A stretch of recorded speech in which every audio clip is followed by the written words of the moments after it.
Set पिछले lecture में हमने बायोलॉजी पढ़ी थी। बायोलॉजी की definition, biology is the branch of the natural science that deal with the organism and the different phenomena of life.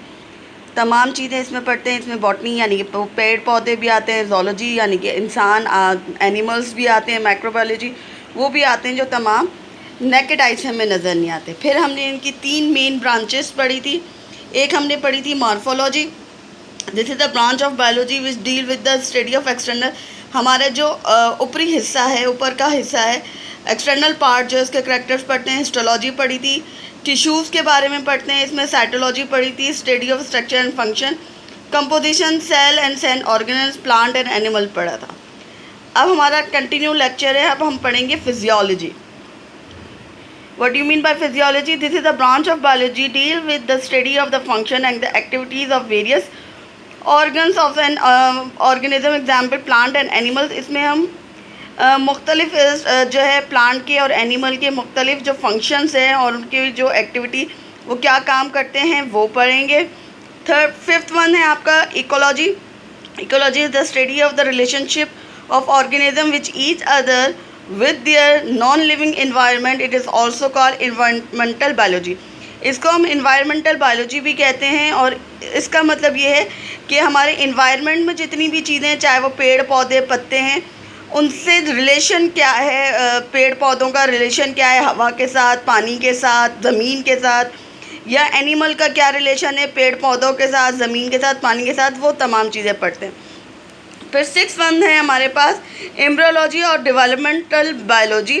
It is the study of the progressive development changes which occur after zygote formation up to the formation of organism. इसमें हम पढ़ते हैं कि animal के plant ये किस तरह से ग्रो करता है, इनमें एग किस तरह से बनते हैं या इनमें सीड किस तरह से बनते हैं, उनकी फॉर्मेशन किस तरह से होती है और वो किस तरह से सीड से या एक सेल से वो किस तरह से पूरा ऑर्गेनिज्म बनते हैं। 7th वन है आपके पास टैक्सोनॉमी। इस deal with the description, identification, classification and scientific naming of living organism according to their similarities. इसमें हम तमाम चीज़ों को, तमाम पेड़ पौधों को, इंसानों को, जानवरों को उनके करैक्टरिस्टिक्स पे अलग अलग करते हैं कि ये जो जिनके एक से करैक्टर होते हैं उनको एक ग्रुप में रखते हैं, जिनके दूसरे करैक्टर होते हैं को दूसरे ग्रुप में रखते हैं, उनके साइंटिफिक नेम जो है वो अलॉट कर। अच्छा जी, उसके बाद 8 है आपके पास genetic. Genetic is the study of the transmission of hereditary character from parents to their offspring. ये वो करैक्टर है, ये वो ब्रांच है जिसके अंदर हम जेनेटिक्स के बारे में पढ़ते हैं और ये हमें पता चलता है कि हमारे पास कितना हेरिडिटरी जो है मौरूज़ी, चाहे वो बीमारियां हों, चाहे वो आदात हों, वो हमारी जो है वो पेरेंट्स से, ग्रैंड पेरेंट्स से ऑफस्प्रिंग यानी कि बच्चों के अंदर मुंतकिल होती हैं। फिर है आपके पास palaeontology. It is the study of plant and animal now found as fossil in the rocks. It can further be divided into 2 branches. अच्छा जी, ये वो ब्रांच है जिसके अंदर हम उन एनिमल्स और प्लांट को पढ़ते हैं जो कि डेड हो जाते हैं और ज़मीन के अंदर मिल जाते हैं। उनके फॉसिल यानी कि उनके बाक़ियात जो है वो ज़मीन के अंदर, पहाड़ों के अंदर होते हैं और इनको मज़ीद 2 ब्रांचों में तकसीम किया गया है। एक पैलोलॉजी, पैलो बॉटनी, और एक पैलोजोलॉजी। पैलो botany it is the study of the plant fossils. इसमें हम प्लांट के जो बाक़ियात हैं उनके बारे में पढ़ते हैं। सेकंड ब्रांच है palaeozoology. It is the study of animal fossil. इसमें हम एनिमल के फॉसिल्स के बारे में पढ़ते हैं। 10th है आपके पास बायोकेमिस्ट्री। इस deal with the study of the chemical reaction taking place in the living organism. अच्छा जी, इसके अंदर हम पढ़ते हैं कि हमारे अपने अंदर, प्लांट के अंदर, जानवरों के अंदर केमिकली क्या क्या चेंजेस हो रही। जो हम खाना खाते हैं वो डाइजेस्ट किस तरह से हो रहा है, उसमें कितने केमिकल्स मिल रहे हैं, ऑक्सीजन और कार्बन डाइऑक्साइड किस मकदार में मिलती है, कहाँ से रिलीज़ होती है, ये तमाम चीज़ें पढ़ते हैं। फिर आपके पास है microbiology. Study of microscopic organism यानी कि वो ऑर्गेनिज्म जो कि हमें नेकेड आई से नज़र नहीं आते वो पढ़ते हैं, जिनमें वायरसेस है, बैक्टीरिया है, फंजाई है और सम प्रोटोजोआ हैं। अच्छा जी, फिर 12th वन यानी कि लास्ट है आपके पास biotechnology. Deal with the application of the biological process for the benefit of the mankind. इस ब्रांच में हम वो चीज़ें पढ़ते हैं कि हमारी कौन सी ऐसी चीज़ें जिसकी वजह से हम बेनिफिट दे सकते हैं मैनकाइंड को, यानी कि इंसानियत को किस तरह से कि प्लांट पौधों में क्या चीज़ है जिससे हमारी को जो है हमारे काम की चीज़ें निकल सकती हैं, एनिमल्स में क्या चीज़ें, ये तमाम चीज़ें पढ़ते हैं। क्लियर कि जी अब हम इसका काम करेंगे कि बुक का पेज नंबर है वो पेज नंबर 3, इस पे से हम करेंगे। पहला क्वेश्चन है define biology and it's branches. ये आपके पास आ जाएगा। The word biology composed of two Greek words bio and the meaning of life and logos meaning discourse throughout resourcing of the simple of the study. It is a branch of the natural science which deal with the organism and the study of different phenomena of life. ये आपके पास biology की definition आ गई। इसके बाद हम main branches इसी के अंदर लिखेंगे, उसके अंदर जोलॉजी और बॉटनी की हम डेफिनेशन देंगे। पहला है आपके पास बॉटनी, यहाँ से आपका स्टार्ट हो रहा है बॉटनी। ग्रीक वर्ड है, इसका मतलब plant. It is the branch of the biology deal with the scientific study of plant while the study of plant. ठीक है, यहाँ तक हो गया। फिर आपके पास zoology. Zoology is the animal deal with the scientific study of use according to the animals. ठीक है, ये आपके का क्वेश्चन का पहला पार्ट जो है वो यहाँ पे एंड होगा।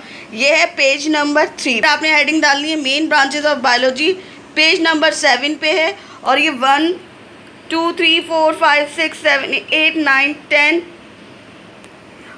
यहाँ तक।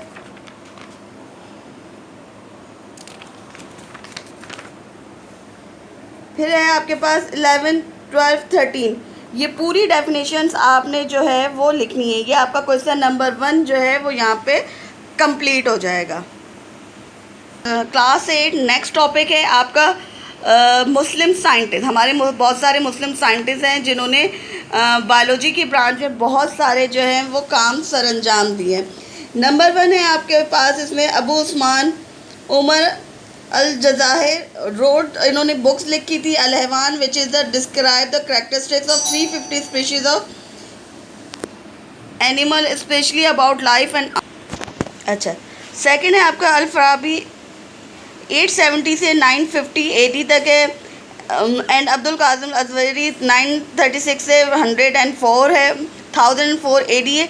ईच वर्ड द रिनोटेड हकीम and the surgeon of the Islamic world. अच्छा, ये बहुत बड़े दोनों जो है वो हकीम थे और सर्जन थे।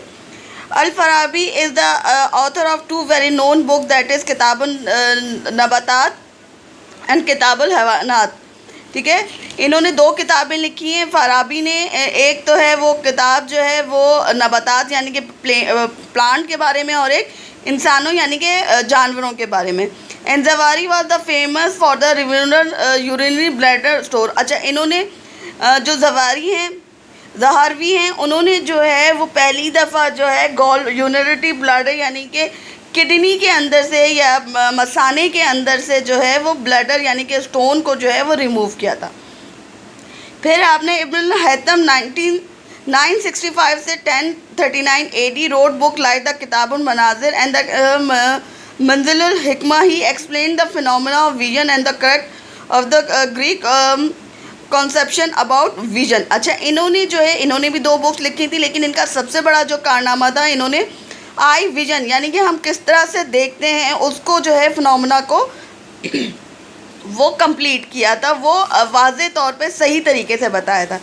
फिर आपके पास बू अली सीना 980 AD रोड बुक अल कानून एंड फिल तिब अल शिफा about plant animal and non living thing. He is consider as the one of the founder of medicine acknowledged by the greatest expert of the time in the medicine in east and west।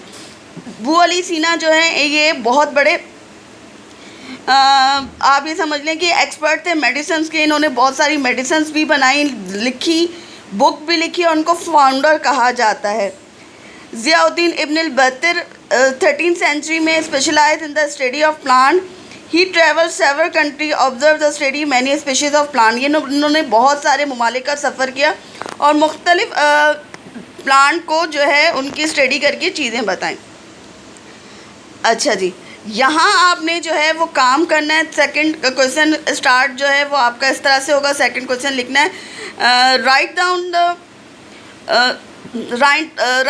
The contribution of the Muslim scientist in the field of biology any 5 number 1 आपने अबू उस्मान लिखना है, number 2 आपने अल-फराबी लिखना है, number 3 इब्न अल-हैथम लिखना है, number 4 बुअली सीना लिखना है, नंबर 5 ज़ियाउद्दीन इब्न बेतर लिखना है और नंबर 5 इब्न नफीस लिखना है। Describe the process of blood circulation. अच्छा, इब्न नफीस वो थे जिन्होंने ब्लड सर्कुलेशन इंसान में किस तरह से होता है वो बताया था। ये आपके पास पेज नंबर 12 पे है। ये आज का आपका लेक्चर जो है वो कंप्लीट है।